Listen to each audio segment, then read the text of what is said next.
ഞാനേ വളരെ പ്രധാനപ്പെട്ട കാര്യം പറയാനാ വന്നത്. നമ്മുടെ പാർലമെന്റിൽ ഒരു MP വികാരാധീനനാകുന്നു. അതാര്? തൊണ്ടയിടറുന്നു, കണ്ണുകൾ നിറയുന്നു.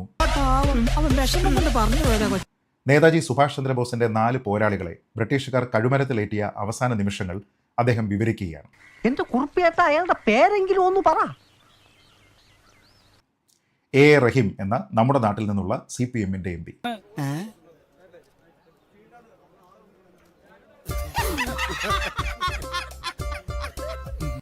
ഞാൻ ആ ദൃശ്യം അതീവ ശ്രദ്ധയോടെയാണ് കണ്ടത്. ഹൃദയസ്പർശിയായ വാക്കുകൾ, ചരിത്രത്തോടുള്ള ആദരവ്, മികച്ച അവതരണം. പക്ഷെ ആ നിമിഷം എന്റെ മനസ്സിൽ ഉയർന്നത് ഒരു ചോദ്യമാണ്. മനസ്സിലായില്ല, എന്താ താങ്കൾ ഉദ്ദേശിക്കുന്നത്? ചരിത്രം അറിയാവുന്ന ആർക്കും അവരുടെ മനസ്സിൽ ഉയരേണ്ടുന്ന ഒരു ചോദ്യം. എത്രത്തോളം കാപട്യം കാണിക്കാൻ കമ്മ്യൂണിസ്റ്റുകാർക്ക് കഴിയും? പക്ഷെ അതൊന്നും നമ്മൾ ആരോടും പറയുകയില്ല. കാരണം ആ 4 പോരാളികൾ കഴുമരത്തിലേക്ക് നടന്നു കയറിയ അതേ കാലത്ത് അവരുടെ നേതാവിനെ ഇന്ത്യൻ കമ്മ്യൂണിസ്റ്റ് പാർട്ടി എന്താണ് വിളിച്ചത് എന്ന് നിങ്ങൾക്കറിയാമോ?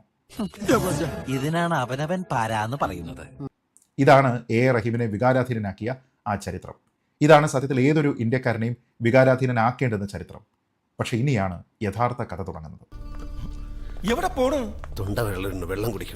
ഇന്ത്യൻ കമ്മ്യൂണിസ്റ്റ് പാർട്ടിയുടെ മുഖപത്രമായിട്ടുള്ള പീപ്പിൾസ് വാറിൽ ഭവാനി സെൻ എഴുതിയ ലേഖനത്തിൽ നേതാജി സുഭാഷ് ചന്ദ്രബോസിനെ അവർ വിശേഷിപ്പിച്ചത് എന്താണ് എന്ന് നമ്മൾ അറിയണം. രാജ്യദ്രോഹി അഥവാ ട്രൈറ്റർ. നന്നായിട്ടുണ്ട്.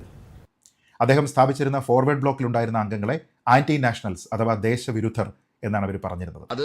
അത് പിന്നെ പാർട്ടിക്ക് തെറ്റുപറ്റിയതാണ്. തെറ്റുപറ്റിയാൽ 30-40 വർഷം കഴിഞ്ഞാലും പാർട്ടി അത് തിരുത്താറുണ്ടല്ലോ.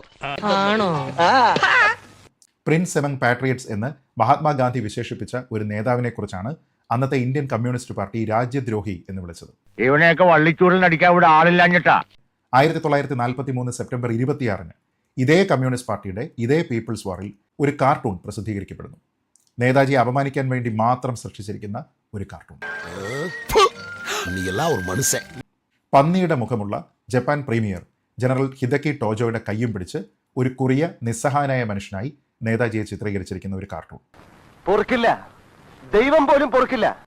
ജപ്പാന്റെ കയ്യിലെ വെറും കളിപ്പാവയാണ് നേതാജി എന്ന് പരിഹസിക്കുന്ന കാർട്ടൂൺ. ഈ തലമുറയെ പറഞ്ഞിട്ട് കാര്യമില്ല. മാ തുജേ സലാം. അദ്ദേഹത്തിന്റെ സ്വാതന്ത്ര്യ സമര പോരാട്ടത്തിനെ പൂർണ്ണമായും തിരസ്കരിക്കുന്ന ഒരു കാർട്ടൂൺ. ഔചിത്യം എന്നൊരു സാധനമുണ്ട്. ഒരു മനുഷ്യനായ കുറച്ചൊക്കെ ഔചിത്യം വേണം. ഖാദറും അനന്തനും ഉൾപ്പെട്ട ഈ 4 പോരാളികളുടെ രക്തം ഉണങ്ങുന്നതിന് മുമ്പ് അവരുടെ നേതാവിനെ പരിഹസിക്കാൻ ഇന്ത്യൻ കമ്മ്യൂണിസ്റ്റ് പാർട്ടിക്ക് കഴിഞ്ഞു എന്നുള്ളതാണ് അവരുടെ ഉളുപ്പില്ലായ്മ വ്യക്തമാക്കുന്നത്. പോയി ചത്തുടടാ.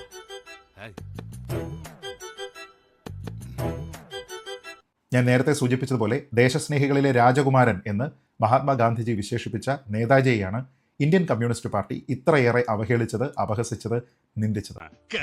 സത്യമാണെങ്കിലും എനിക്ക് അംഗീകരിച്ചു കൊടുക്കാൻ പറ്റുമോ? എടാ നാറി, നിനക്ക് നാണമുണ്ടോ? ഇതാണ് കമ്മ്യൂണിസ്റ്റ് പാർട്ടിയുടെ ചരിത്രം. മറച്ചുവെക്കപ്പെട്ട ചരിത്രം, പറയാൻ അധികമാരും തയ്യാറാകാത്ത ചരിത്രം. ക്ഷമിക്കണം, ഉപദ്രവിക്കരുത്, ജീവിതമാണ്. നായരെ, അക്കരെ നിൽക്കണ പശുവിനെ കണ്ട് ഇക്കരെ നിൽക്കണ മൂരി മുക്കറയിട്ട പശുവിന് ചെന പിടിക്കില്ല. ഇനിയെങ്കിലും ഒന്ന് മനസ്സിലായി. അതെ, ഞാൻ പോകുന്നു.